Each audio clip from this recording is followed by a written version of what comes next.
Welcome to another edition of the Aussie Ideas Man. I just thought I'd review something, and one of the smallest things to review at the moment is the Bloomberg interview with Aunty, the nickname I have for Chris Anthony. Now, I've been checking out Aptera videos for 4 years now, and I have noticed that Aunty says the same things hundreds and hundreds of times over, as if he has rehearsed them every night.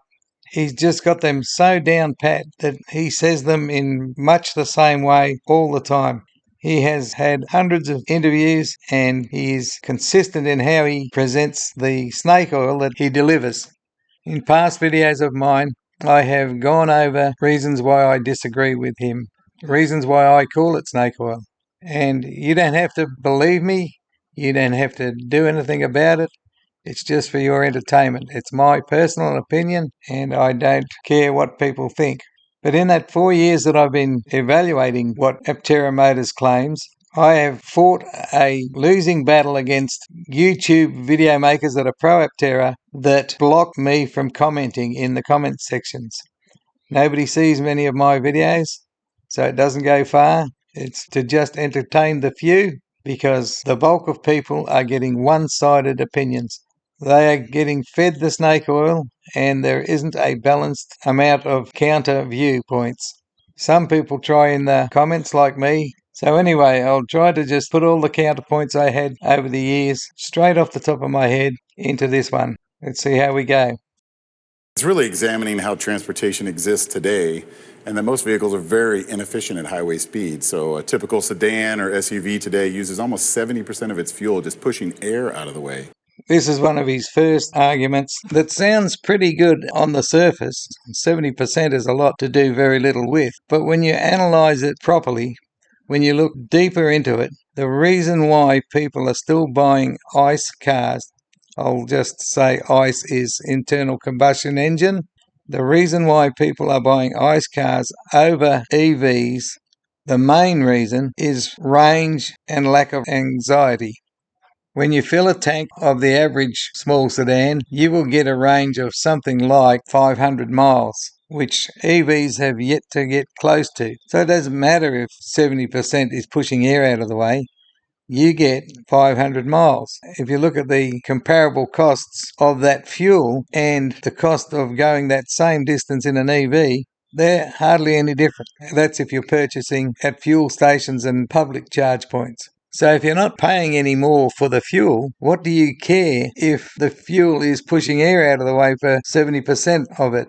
That 30% is still getting you better distance than paying for electricity. So while it sounds good on the surface, in reality, in practice, the fuel is still superior, even with the amount that it takes to push air out of the way.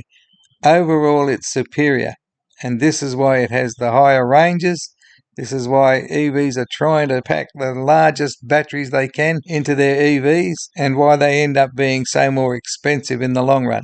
I own an EV, and I have owned many similar ICE cars, and I can tell you, overall, and this is when I have home solar and can save on not having to use public chargers that much, I can tell you that overall an ICE car is still much cheaper than my EV. I've had ICE cars that have been cheaper to own than my EV. So on the surface, the 70% sounds terrific. In reality, it doesn't play out. Aunty always says at highway speeds. That's because, well, how much do you think you'll be doing highway speeds compared to city speeds? If you're going to be mostly using the silly trike for going to work and back and things like that, that 70% fuel pushing air out the way is going to drop down to maybe 20%. It all depends on your usage. But he has to leave out slow speeds. This is a part of his deception.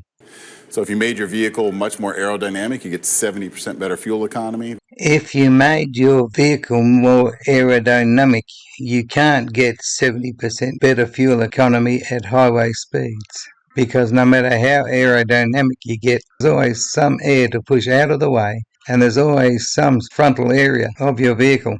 You can't get that 70%. Then if you tackle weight, It is counterproductive to swap out a fuel tank for a battery because the weight of a full tank of fuel that gets you, say, 500 miles is far, far lighter than the weight of a battery that would get you the same 500 miles. There's nothing wrong with tackling weight, but replacing a battery for a full tank of fuel is not tackling weight. And drivetrain efficiencies, you get something that can get over 350 miles per gallon equivalent, and that's the EV that we have. This is one of the biggest things about his snake oil, is that he says we have done this and it's got a 350 miles per gallon equivalent to an ICE car.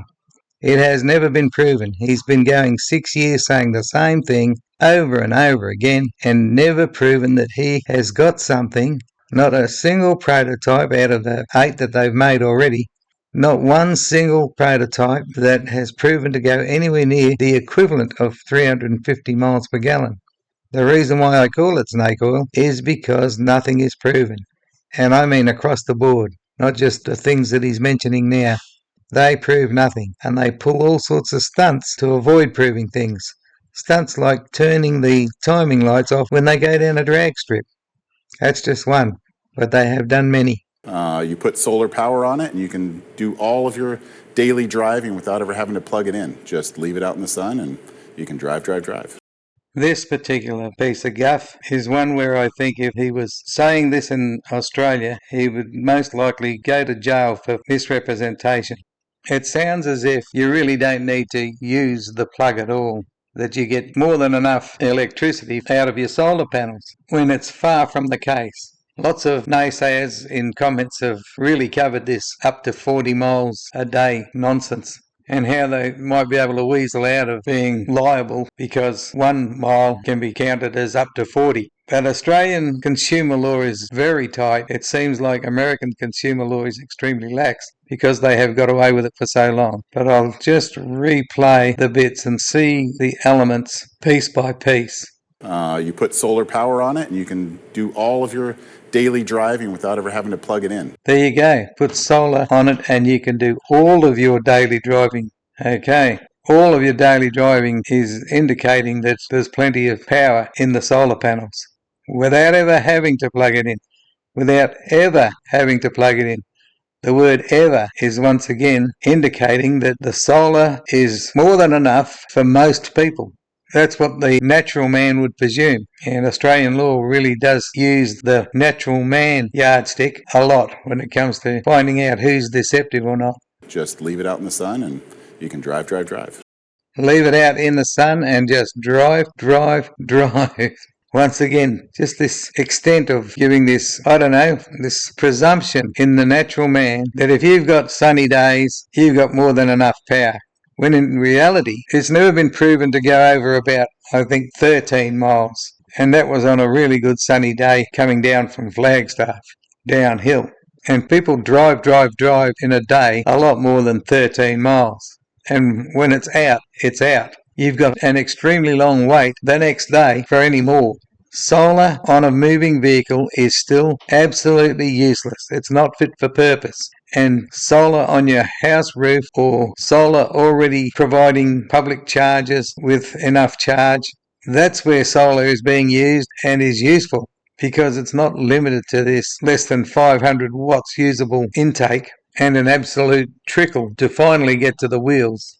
Who is like the end user, the customer that you're building this for? We have almost 50,000 orders now, so we get good intel on who those customers are.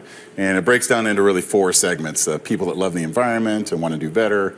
People that want to cut costs. They don't want to pay for fuel. They don't want to pay for electricity. People that are just engineers and love the future-facing technology that this is. And then people that just want to look unique. In our Instagram world, driving a solar-powered spaceship is definitely going to kick up your Instagram. About $40,000 for the launch edition. That gets you 400 miles of range and full solar, front-wheel drive, lots of storage in the back, and something that's just really, really useful. About $40,000 has never been a set price, and it has gone up and up and up over the 6 years they've been trying to make the silly trike. That 400 miles of range has never been proven. The first 3 Alphas might have got maybe 40 miles, but no better. They never proved anything. Some of those were only supposed to go 250 miles, but still their real range around the 40-mile mark was not within cooey of it. But the launch edition, they drove that down from Flagstaff to some low point in the United States, some very low valley, and with a 7,000-foot drop, they only managed just over 300 miles. And they were driving extremely slowly because they spent about 10 hours of the day trying to get that 300 miles. They deliberately didn't get accurate data just so that they could fool the gullible, but he knows it's not going to go anywhere near 400 miles. That front-wheel drive, that's a big change. They were selling investments and orders on in-wheel motors that you could option up an all-wheel drive version, and they should have given refunds to everybody who wanted to back out once the EMR3 motor had replaced the in-wheel motors. They were selling on a totally different product. They kept changing the product, constantly changing it. The original investors and pre-orders were on a fiberglass composite body, and they switched to a weaker carbon fiber body all the way from Italy that cost a fortune and was nothing like what they were originally sold. Yet despite all these tricks, they just carry on with the snake oil. It doesn't change because he's got it memorized so well, he doesn't want to have to think about adjusting his snake oil. Well, that's been my argument for most of my 4 years of providing a balanced view of this thing. I've always said it's not fit for purpose, hasn't been proven to be fit for purpose, and still isn't. Yet they say they're close to production. They've got no useful product. People will be giving them back within weeks if they ever sell any to the public. There's absolutely no evidence that there's anything useful about them. They sold for the first 3 years the idea that the silly troke had skin cooling, and then after 3 years they announced skin cooling was never developed, and so reverted to a funny little radiator air intake under the belly. Everybody that put money in on wanting the skin cooling should have been refunded. They should have been offered refunds as soon as they changed from skin cooling, which they were selling knowing it was never developed, knowing that it didn't work. They were selling their idea for years. 3 years at least, I think it was. One thing is we don't have to install a big charger at your house to charge this EV. Most of the power is going to come from the sun, but if you drove to see grandma 300 miles away, you can come back and with just an extension cord out of your garage, you can charge 150 miles back into the... And the launch edition, when's that going to get delivered? We're hoping to raise funds here with this listing and be 9 to 12 months before we're in production. So at about $40,000, I could also buy a Tesla Model 3 or Model Y for the same price. Are they your competition in this? Yeah, we're really creating a whole new category of vehicles never existed that creates its own fuel. A really cool aspect of the Aptera, you can drive 200 miles to your favorite camping spot, you can camp for a week, you can actually come home with more fuel in your Aptera than you left with. So a vehicle category that creates its own fuel, that you don't have to pay for gasoline, you don't have to pay for electricity, it's just never existed. So when you calculate that into the value proposition of the product, we think $40,000 for a 400-mile range Aptera is a steal. Getting NHTSA approval to put this thing on the road, how hard is that? We're technically a motorcycle, so 3 wheels gets you into the high occupancy. Is that why? Is that why it's a 3-wheeler? Well, it's mostly because of efficiency. You ditch the 4th wheel, you ditch that weight, you ditch the extra rolling resistance. There is some truth to the efficiency of losing one back wheel. The rolling resistance only improves because of the losses inside the bearings, but there's no improvement to rolling resistance because what contact patch has been taken off has added weight to the other 3 contact patches. So in that respect, rolling resistance would barely change at all. It's only in the bearings of the wheel, not the contact area. Also, with 3 wheels, they need to be wider tyres than had they had 4 wheels, because ride and handling are affected if they just chop a wheel off. And in fact, that's the big bugbear that he doesn't address, and that is there's a lot of downsides that are more important than the gains in any weight and rolling resistance. You ditch the frontal area that causes you aerodynamic drag. I can't understand how taking a wheel off the back removes some of the frontal area of the vehicle. That's just nonsense. And he doesn't mind saying things that are nonsense because he knows his audience are all as thick as thieves, basically. They're gullible fools. He's known that for a long time, so he doesn't really care how sloppy he gets. I challenge him on my video here to tell me how removing a back wheel helps remove frontal area on the vehicle. One of the silliest things I've ever heard. So for us, it's all about efficiency. It just happens that if you're a three-wheeler, you end up being a motorcycle. And that puts us in a different regulatory category. We're already a federal motor vehicle manufacturer. We can ship and sell vehicles today. They can't ship and sell vehicles today because they still need some approvals, and none of their fake prototypes would pass the simplest of tests. Saying he can ship and sell today has to be a lie, and it's something he must know. From his position, he knows that he can't ship and sell a single thing. Well, I won't say that. I'm sure they've still got t-shirts and hats and sunglasses. But we will go through crash testing. We'll go through a lot of prove-out and validation over the next half year in preparation to start production and start delivering to our 50,000 eager fans. I'll believe the crash testing and validation when I see it. It's been 6 years without it. The original crash tests of the Alphas were CFD, computer fluid dynamics. Nothing really crashed other than on a computer screen. And if they think that they can do that again, they'll need to think again. Crash tests have to be by independent experts that know how to crash test a real prototype. I'll leave it to you to work out whether they have any chance of delivering to 50,000 eager fans. Well, that's all from me. Bye for now. Stay safe.